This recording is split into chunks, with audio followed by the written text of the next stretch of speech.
আজকে যে আমাদের গাছে ড্রাগন ফলটা পাড়তে গিয়ে যে আমার সাথে এরম জিনিস হয়ে যাবে আর খেতে যে এত বাজে সেটা আমি কোনোদিনও আশা করি নাই। তোমাদেরকে চলো ঘটনাটা খুলে বলি, তোমরা ফুল ভিডিওটা দেখতে থাকো। ৩-৪ দিন আগে আমাদের গাছে যে ড্রাগন ফল ধরেছে, এত বড় গাছের মধ্যে একটাই ড্রাগন ফল ধরেছে। তোমাদেরকে কি বলবো গাইস। তারপর আমি চলে এলাম আমাদের ছাদে আসার পর দেখলাম যে আমাদের ফলটা পেকে গেছে। তারপরে আমি ফলটা কাটার জন্য তোমাদেরকে আমি প্রথম থেকে ড্রাগন ফলের ভিডিওটা শেয়ার করতে পারি নাই। তারপর আমি ছুরি নিয়ে এলাম, ছুরি করে কাটতে হবে, তাড়াতাড়ি করে আমি কাটলাম যে এই ভেতরটায় কি আছে জিনিসটা আমি দেখবো।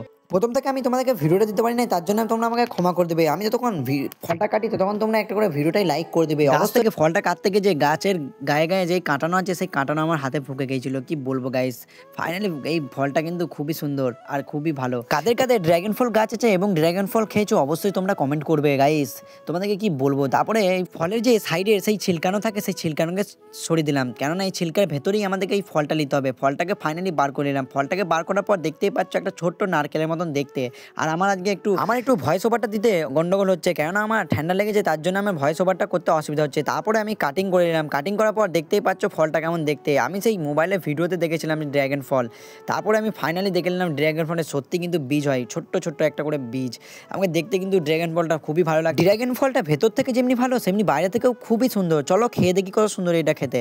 তারপরে খেতে লাগলাম, কিন্তু খেতে অসাধারণ লাগলো, সব ফলের থেকে কিন্তু আলাদা আর প্রচণ্ড ভালো। আর ভিডিওটা কেমন লাগলো অবশ্যই তোমরা কমেন্টে জানিয়ে যাবে।